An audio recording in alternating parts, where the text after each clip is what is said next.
सभी डिजी लर्नर को मेरा प्यार भरा नमस्कार। आशा करता हूँ आप सभी खुश होंगे, स्वस्थ होंगे। दोस्तों, एक बहुत ही ज़्यादा इंपॉर्टेंट टॉपिक के बारे में आज मैं बात करने जा रहा हूँ, जो कि आपकी मेल और चैट एटिकेट से रिलेटेड है। कोविड-19 के बाद से बहुत ज़्यादा ऐसा हो रहा है कि छोटी छोटी मिस्टेक्स के चक्कर में कई लोग अपनी जॉब तक को लूज कर दे रहे हैं, और कई बार क्लाइंट की डील वगैरह में प्रॉब्लम आती है। कई बार कुछ एसोसिएट को उस प्रोजेक्ट से हटा दिया जाता है। अगर आप किसी भी आईटी इंडस्ट्री में काम करते होंगे या काम करना चाहते हैं, तो ये ध्यान रखिए कि आपका कोई भी कम्युनिकेशन होगा वो प्रोफेशनली तभी ट्रीट किया जाएगा जब आप उसको ईमेल के थ्रू करेंगे, और कभी भी अपने सुपरवाइजर से, अपने टीम मेंबर से बात करते समय, अपने क्लाइंट के साथ बात करते समय आप चैट टूल का यूज करेंगे। तो अलग अलग टूल्स यूज होते हैं हर कंपनी में अलग अलग, पर बहुत ज्यादा इंपॉर्टेंट ये है कि उनके एटिकेट्स के बारे में आप जानें। तो चलिए स्टार्ट करते हैं। तो दोस्तों, सबसे पहले ईमेल एटिकेट के बारे में बात करेंगे, जिसमें आई बिलीव कि देखिए कुछ अलग से स्पेशल ट्रेनिंग्स तो नहीं दी जाती हैं, पर आपको ज़रूर ऐसा कम्युनिकेशन किया जाता है आपके सुपरवाइजर टीम मेंबर्स के द्वारा। पर स्टिल आई मीन कुछ ऐसे पॉइंट्स के बारे में डिस्कस करेंगे जिनका मैं आपसे विशेषता रिक्वेस्ट करूंगा कि आप उनकी चेकलिस्ट बना के जब भी मेल भेजें उनको ध्यान रखें, ताकि आपसे वो भूल के भी गलती ना हो पाए। इसी में सबसे पहले इंपॉर्टेंट यही है कि देखिए, जब भी आप मेल भेजते हैं वो मेल एक रिटर्न फॉर्मेट में होता है, ठीक है, जिसका यूज लीगल पर्पज से भी हो सकता है। आपने जो मेल में एक बार लिख दिया, वो चाहे आप जितनी भी कोशिश करें, डिलीट करें या चाहे कुछ भी करें, हर चीज़ का बैकअप बनता है। वो कभी भी रिटर्न नहीं होने वाली। ओरली एक बार की मे बी आपने कभी कोई चीज़ कही, आप डिनाई कर सकते हो, पर मेल में रिटर्न की हुई चीज़ को कभी डिनाई नहीं कर सकते। और इसीलिए आप देखिए, चाहे क्लाइंट के साथ कॉन्ट्रैक्ट की बात हो, चाहे आपके ऑफर लेटर की बात हो, चाहे किसी भी चीज़ की ऑफिशियली अगर बात हो, ईमेल पे रखना उसको बहुत ज़रूरी होता है, ठीक है। और जब हम कंपनी में काम कर रहे हैं तो वहाँ पे आप समझ सकते हैं उसकी कितनी ज़्यादा इंपॉर्टेंट है। इसीलिए आप जब भी मेल भेजेंगे, आप हमेशा यह ध्यान रखेंगे, 2 या 5 सेकंड का टाइम ज़रूर लेंगे। उस मेल को ज़रूर रीड करेंगे कि मैंने जो लिखा है वो प्रॉपर है। इसी सब्जेक्ट के बारे में बात हो रही थी, और ये जो मेरा सब्जेक्ट है वो कहीं मिसिंग तो नहीं। तो ये कुछ एक इम्पॉर्टेंट पॉइंट है जिसको आपको सबसे स्टार्टिंग में ध्यान रखना है। तो सबसे पहला, जैसे कि मैंने आपको लिखा हुआ है कि यूज़ क्लियर सब्जेक्ट लाइन। जब भी आप मेल लिखेंगे आपको पता होना चाहिए आप किस टॉपिक के बारे में लिख रहे हैं, ताकि जो पर्सन उसको रिसीव करेगा वो देखिए, आपका नाम तो होगा, आपके नाम के साथ में सब्जेक्ट लिखा होगा, ठीक है।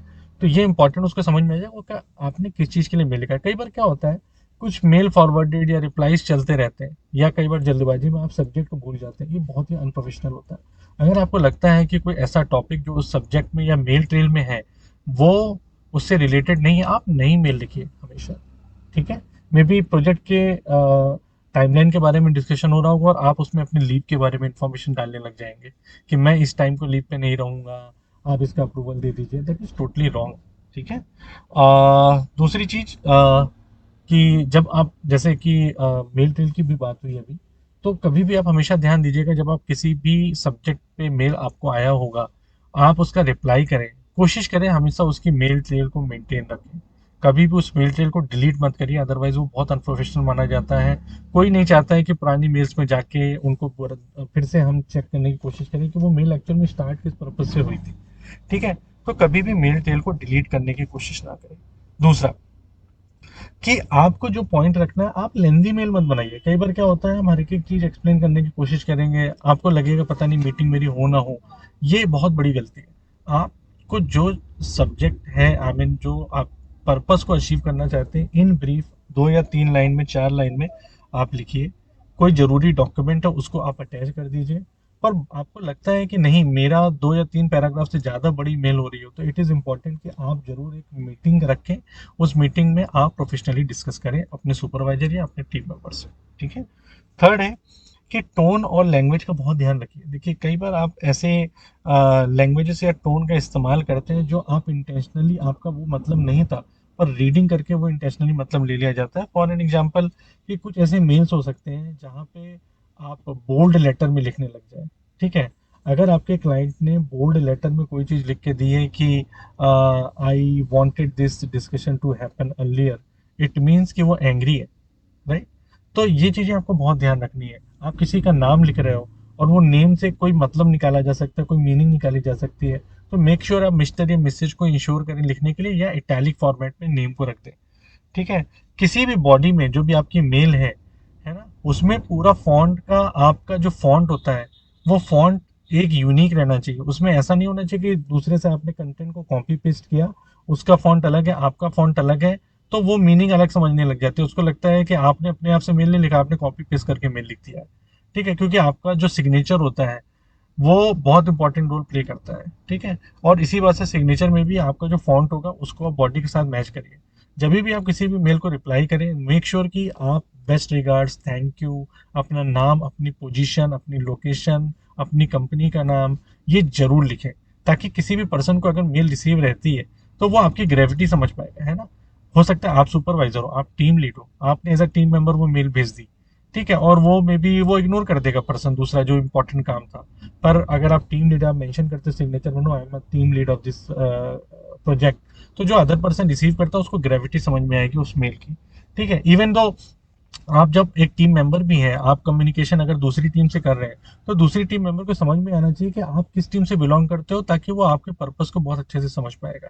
ठीक है, मे बी आर्किटेक्चर मीटिंग की कॉल हो रही है, मैनेजमेंट की कॉल हो रही है, पर वो समझ नहीं पाएगा कि आपका पर्पस क्या है। ठीक है, मे बी दो चार अलग अलग टीमें बनी हुई हैं, वो सभी का इंटीग्रेशन के साथ में कोई सोल्यूशन होने वाला है। सिमिलर वे, रिप्लाई ऑल में हमेशा ध्यान रखिए कि कई बार एक मेल ऐसी आती है आपको जो कॉमनली सबको भेजी जाती है, और उसमें आपका एश्योरेंस लिया जाता है कि would you like to attend this meeting और नॉट। मेक श्योर कि उसमें जबरदस्ती का रिप्लाई ऑल करके मेल को बहुत लोगों में डिस्ट्रीब्यूट नहीं करना है। जिस पर्सन ने आपसे खाली एक्नॉलेजमेंट मांगा है, आप उसी पर्सन को एक्नॉलेजमेंट दीजिए। ठीक है, और अपने सुपरवाइजर को रखना है या इंपॉर्टेंट कुछ स्टेक होल्डर्स है उनको रखना है, बस उसको रखिए। कई बार रिप्लाई ऑल का मेल एक ऐसी ऐसी छोटी छोटी चीज़ों के लिए करने लग दे जाते हैं हम लोग आंख बंद करके, जिसमें कई कई बार बहुत सीनियर स्टेक होल्डर्स इन्वॉल्व होते हैं, और वो बहुत उनका टाइम वेस्ट होता है मेल्स चेक करने में, क्योंकि हर एक मेल डेली बेसिस पे चेक करना बहुत इंपॉर्टेंट होता है। इसी बात से एक और चीज़ याद है कि आप किसी भी प्रोजेक्ट में काम करिए, मेक श्योर आपके पास 100 मेल आती है, 50 मेल्स आती है, आप जरूर रेगुलर बेसिस पे एक अपना फ्रीक्वेंट इंटरवल बना लीजिए कि मुझे 30 मिनट्स में, 15 मिनट्स में, 1 आवर में मेल जरूर चेक करनी है। क्योंकि कई बार आप किसी मेल का रिप्लाई अगर डिले करते हैं, लेट करते हैं, तो उससे आपकी बैड इमेज बनती है। प्लस अगर आप कोई मेल अनचेक कर दें, पूरे दिन भर में कोई आई हुई मेल को भी अनचेक कर दें, तो सबसे ज़्यादा बैड इमेज बनती है कि वो पर्सन को मेल चेक करने तक का टाइम नहीं है या फिर अनप्रोफेशनल है। ठीक है, जो भी पर्पस हो, आप हमेशा मेल पे मेक श्योर करिए कि आप अपने काम की स्टेटस, अपने अपने आपको जो काम आए उसका reply make sure daily basis पे करें। ठीक है, कभी भी मेल अगर आप भेजिए, एक और लास्ट पॉइंट, कि अगर आपको लगता है उसमें अटैचमेंट की ज़रूरत है या कोई आप स्टेटस भेज रहे हैं, मेक श्योर मिसिंग अटैचमेंट के साथ मत भेजिए, otherwise it is very unprofessional. ठीक है, ऐसा लगता है कि आपने जल्दीबाजी में कोई मेल भेज दिया और वो अटैचमेंट जो सबसे ज़्यादा इंपॉर्टेंट था उसको मिस करके आप दोबारा रिप्लाई करोगे, तो ऑटोमेटिकली सबकी नज़रों में आ जाओगे कि आप बहुत ही ज़्यादा डिसिप्लिन को नहीं फॉलो करते हो, अनप्रोफेशनल वे में हर चीज़ को रखते हो। तो ये ईमेल से रिलेटेड बहुत ही ज़्यादा इंपॉर्टेंट एटिकेट्स हैं। आई वुड सजेस्ट यू कि आप एक लिस्ट बनाएं, छोटी सी ब्रीफ, और उसमें हमेशा मेक श्योर करें कि उनको फॉलो करके 3 से 4 सेकंड या 5 सेकंड वेट करके आप उस मेल को भेजें। ये आपको हमेशा काम आएगी, आपकी एक अच्छी इमेज बनाएगी, और अननोइंगली क्या ऐसी प्रॉब्लम या ट्रबल नहीं करेगा जिसमें एक इंपॉर्टेंट स्टेक आपका हाथ में होगा और वो चीज़ मिस हो जाएगी। ठीक है, सिमिलर वे, सॉरी एक्चुअली मैं ड्राइव करते हुए आप लोगों के लिए वीडियो बना रहा हूँ, क्योंकि मैं किसी काम से आया था कहीं पर, और ये वीडियो मैं बहुत ज़्यादा दिनों से बनाना चाह रहा था आप लोगों के लिए। आज मैंने सोचा चाहे जैसे भी मैं करके आप लोगों के लिए वीडियो बनाऊंगा, और इसीलिए मैंने कैमरा भी ऑन नहीं किया है। I will keep on speaking so that कि आप इम्पोर्टेंट जो कंटेंट है उसको समझें और वो आपके काम आए। हाँ, सो हाँ, चैट की बात कर रहे थे हम लोग। 1 सेकेंड, लेट मी पार्क।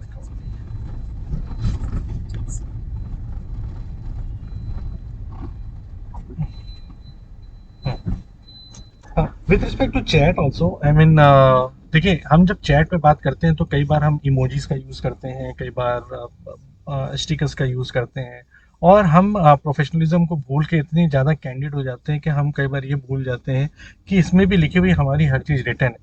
तो कल को देखिए, एक चीज़ आप ध्यान रखिए, चाहे आप फ्रेंड से कम्युनिकेशन कर रहे हैं, चाहे बॉस से कम्युनिकेशन कर रहे हैं, मेक श्योर वो भी प्रोफेशनल वे में होना चाहिए। कोई भी ऐसी चीज़ आप रिटर्न फॉर्मेट में नहीं देंगे जो कि आपके अगेंस्ट जा सकती है। तो चैट में भी जो आपको बात करना है, आप बिल्कुल भी अनप्रोफेशनल मत होइए, उसको टेक केयर करिए। ठीक है, जो भी आपको अटैचमेंट भेजना है, जो काम है आपको, उससे पर्पस ही बात करिए। कई बार चैट में कही हुई चीज़ों को स्क्रीनशॉट लेके वो आपके अगेंस्ट यूज़ हो सकता है, और दिन दिन की बात है। आइडियली तो देखिए चैट में की हुई चीज़ों को अनप्रोफेशनल माना जाता है, उसको प्रोफेशनल वे में नहीं माना जाता है। पर जिस दिन खराब होगा आपका, उस दिन वो सारी चीज़ें भी प्रोफेशनल वे में लेने लग जाएंगी, क्योंकि कहीं अगर गलती से आपने कोई ऐसी चीज़ लिख दी है ना, और उसका स्क्रीनशॉट हो गया, तो वो आपकी इमेज बहुत ज़्यादा इंपॉर्टेंट है। जैसा कि हम लोग जानते हैं कि देखिए इमेज बिल्ड करने में तो सालों लग जाते हैं, डिस्ट्रॉय होने में 1 सेकंड लगता है। तो वो गलती मत करिएगा कभी भी चैट करने के साथ में। आप जो भी आप चैट का टूल यूज़ कर रहे हैं, हमेशा ध्यान रखिए। और इन सभी चीज़ों के अलावा भी जो जनरल रूल हैं, हम उसके बारे में भी डिस्कस करेंगे। पर चैट में एक चीज़ और आप ध्यान रखिएगा कि आप कभी भी @ लगा के किसी चीज़ के बारे में मेंशन करते हैं, तो वो चीज़ों में आप तब यूज़ करिए जब आपको कोई अर्जेंसी हो किसी पर्सन से बात करने में, ठीक है? क्योंकि वो भी कहीं न कहीं एक एटिकेट के तरीके से लिया जाता है कि आप पिन पॉइंट ना करें किसी और को। पर बहुत ही ज़्यादा अर्जेंसी है, तो इंडिविजुअल बेसिस पे आप @ लेके उसका नाम लिखिए, ताकि उसको अर्जेंसी इम्पोर्टेंट समझ में आए। प्लस कई उसमें इम्पोर्टेंट टूल किट्स को आपको समझने की ज़रूरी है, जिसमें आप हाइलाइट कर सकते हैं, for any urgent reply to come within 2 hours और 2 मिनट्स में भी इम्पोर्टेंट है। कोई नोटिफिकेशंस है ना? वो सारी चीज़ों को आप समझ सकते हो, किस पर्पज़ से यूज़ करना है, अपने रोल के हिसाब से वो भी चीज़ें आप समझ लीजिए, ठीक है? ठीक है। और हाँ, कोशिश ये करिए अपनी स्टेटस को, अगर आपको उसमें डिस्प्ले हो रही है, आप कॉल पे हैं या आप अवे हैं, अवेलेबल हैं, वो सारी स्टेटस को आप ज़रूर उसमें प्रॉपर तरीके से शोकेस करिए, क्योंकि उसके थ्रू ही कई बार माइक्रो मैनेजर्स वगैरह वो आपकी मॉनिटरिंग करते रहते हैं, वो आपके अगेंस्ट जा सकते हैं। हालाँकि that is not a good culture, पर स्टिल आई मीन अगर आप काम कर ही रहे हैं तो आपको इसके लिए वरी भी नहीं होना चाहिए, ठीक है? तो आप ये मेक श्योर करिए, मीटिंग इनविटेशन जो भी आती है आप मेक श्योर करिए डेली बेसिस पे मॉर्निंग में चेक करिए, एक दिन पहले चेक करिए, ताकि आप अगर 2 से ज़्यादा मीटिंग है उनके बारे में प्रॉपर डिस्कशन पहले से कर लीजिए, उसमें रिप्लाई सेंड बैक कर दीजिए कि you will be able to attend that meeting और नॉट। अगर नहीं रीज़न कर पा रहे हैं और इम्पोर्टेंट है, तो वो आप डिस्कशन करके ज़रूर उसका प्रॉपर कम्युनिकेशन कर दीजिए, ठीक है? इन सब चीज़ों को आपको हमेशा ध्यान रखना है चैट के केसेस में भी। और ये चेकलिस्ट आप बना लीजिए, इसकी भी इसको एक मेक श्योर रखिए, हमेशा डेली बेसिस पे चेक करते हैं, तो आपकी ये हैबिट बन जाएगी, ठीक है? कुछ जनरल रूल्स ऐसे हैं जिनको और मैं छोटा सा डिस्कशन करना चाह रहा था आप लोगों से, उनके बारे में भी आपको जानना बहुत ज़्यादा ज़रूरी है। जैसे हर कंपनी की देखिए कुछ ना कुछ पॉलिसीज़ होती हैं, और जो भी आप डॉक्यूमेंट मेक श्योर करिए जब भी आप शेयर करेंगे किसी से भी, तो उनमें एक बहुत इंपॉर्टेंट होता है सिक्योरिटी रिलेटेड, प्राइवेट, कॉन्फिडेंशियल, ये सब चीज़ें जो मेंशन होती हैं, इंटरनल, पब्लिक, है ना? उनको ज़रूर ध्यान दीजिए आप किसी को भी शेयर करने के पहले। अगर वो इंफॉर्मेशन कॉन्फिडेंशियल है या प्राइवेट है, और किसी दूसरे प्रोजेक्ट के पर्सन से भी आप बात कर रहे हैं, मे बी वो एक ही ऑर्गेनाइजेशन का हो, तो भी आप उसको शेयर मत करिए। You take the proper approval on the mail and then only share it, चाहे जितना भी अर्जेंट हो, वो कितना भी बड़ा सीनियर मांग रहा हो, क्योंकि वो सिक्योरिटी से रिलेटेड का वायलेशन की चीज़ आती है ना, तो उसमें कोई भी चीज़ें सुनी नहीं जाती हैं, ठीक है? तो ये आपको मेक श्योर करना है कि उस चीज़ को ध्यान रखना है। दूसरा कि हाँ, सिक्योरिटी के बारे में डिस्कशन कर लिया। ठीक है। आप एक चीज़ और ध्यान रखिए कि कभी भी एक मीटिंग में है, कभी किसी से भी बात चल रही है, तो अचानक किसी का भी कॉल आ रहा हो तो आप उसको एक्सेप्ट मत करिए, है ना? आप अगर कोई भी मीटिंग ऐसी है जो भी अनशेड्यूल्ड बेसिस पे आपको कॉल कर रही है, तो आप ये कोशिश करेंगे कि उसको अवॉइड करें, चाहे और आपका सुपर बॉस या अर्जेंसी में कोई कॉल कर रहा है तब तो आप रिसीव कर सकते हैं, पर अगर इन केस किसी मीटिंग में हो, कॉल में हो, आप प्रॉपर्ली उसको इन्फॉर्म करिए, ठीक है? इन्फॉर्म करेंगे कि भाई मेरे को कॉल आ रहा है, उसके बाद ही स्विच करिए। और इन केस अगर आपको लगता है दूसरी कॉल में ज़्यादा टाइम लगता है, then also you inform, so that आपकी इमेज प्रॉपर्ली बनी रहे, क्योंकि प्रॉपर कम्युनिकेशन बना रहता है, तो उससे क्लियर ट्रांसपेरेंसी के बारे में पता रहता है, ठीक है? ठीक है। और ओके, एंड कोशिश करिए कि अगर आप वर्क फ्रॉम होम कर रहे हैं, तो वीडियो ऑन करके बात करने की कोशिश करिए, क्योंकि देखिए फेस टू फेस जो कम्युनिकेशन होता है, उससे जो रिलेशनशिप बनती है, या टीम में अगर आप ऑफिस में रहते हैं जो रिलेशनशिप बनती है, वो एक कहीं ना कहीं अलग बॉन्डिंग क्रिएट करती है। इसीलिए देखिए वर्क फ्रॉम होम का कल्चर धीरे धीरे कम होता जा रहा है, अनटिल अनलेस की बहुत ही ज़्यादा आई मीन उतनी ज़्यादा स्टेक की चीज़ ना हो। अगर you just want a coding to be done and then get it delivered, maybe automation और CI/CD की वजह से इतना ज़्यादा चीज़ें हो गई हैं कि अगर कोई बग नहीं आता है और वो रिमोटली भी डेवलपर काम कर सकता है, वहाँ पे चीज़ें अलाउड रहती हैं। पर you want important communication to do, और कोई सीनियर पोस्ट पे है, तो वहाँ पे चीज़ें थोड़ा सा अवॉइड की जाती हैं, बॉन्डिंग ज़्यादा मैटर करती है वहाँ पे, ठीक है?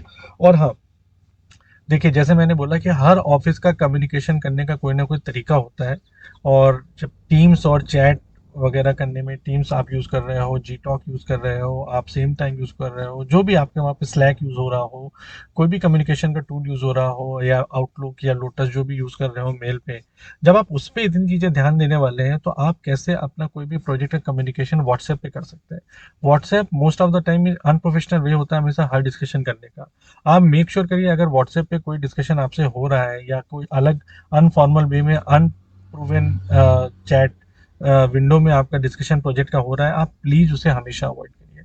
कोशिश करिए कि वैसी चीज़ें ना हो, क्योंकि वो भी कहीं ना कहीं एक सिक्योरिटी इंसिडेंट होता है। हर एक ऑर्गेनाइजेशन का एक स्ट्रिक्ट रूल होता है कि आप उनके document competition point of view से कभी भी बाहर लीक ना होने दें, या किसी इन्फॉर्मेशन को लीक ना होने दें। तो इस चीज़ का भी बहुत ही ज़्यादा इंपॉर्टेंट तरीके से ध्यान दीजिए, ठीक है। और अपना जो भी आपका ऑफिस टाइम है, उन सभी चीज़ों पे अगर आपके ऑफिस के टूल से ही बात हो सकती है, तो आप मेक श्योर करिए उन्हीं से बात करने की कोशिश करें। सो आई होप कि ये इन्फॉर्मेशन आप सभी लोगों के लिए हेल्पफुल हो। Still in case of any query, I am always available for you. और चाहे जब भी एक बड़ा भाई, एक दोस्त समझ के आप उससे कम्युनिकेशन कर सकते हैं। और इम्पॉर्टेंट ये है कि आप चेकलिस्ट जरूर बनाएं, उनको साथ में रखें। चैट पे या मेल पे कोई भी चीज़ भेजने के पहले 2 या 3 सेकंड अगर फिर से आप थॉट प्रोसेस को रख सकते हैं, सोच सकते हैं, वो बहुत ही ज़्यादा इंपॉर्टेंट होगा, ठीक है। ओके। एंड या रिकॉल और रीसेंड के लिए एक इम्पॉर्टेंट चीज़ है कि अगर आपने कोई मेल भेजी है गलती से, कोशिश करिए कि रिकॉल और रिसेंट जैसी इंपॉर्टेंट इन्फॉर्मेशन की जो सेटिंग होती है, वो आप मेक श्योर करिए कि वो जरूर ऑन रहे। अगर नहीं है तो उन सब टूल को यूज़ करने के पहले ही ऑन करें, क्योंकि कई बार अगर गलती से कोई मेल चला गया, एटलीस्ट रिकॉल करने का ऑप्शन आपके पास हो, ठीक है। ओके, चलिए, ठीक है, थैंक यू सो मच।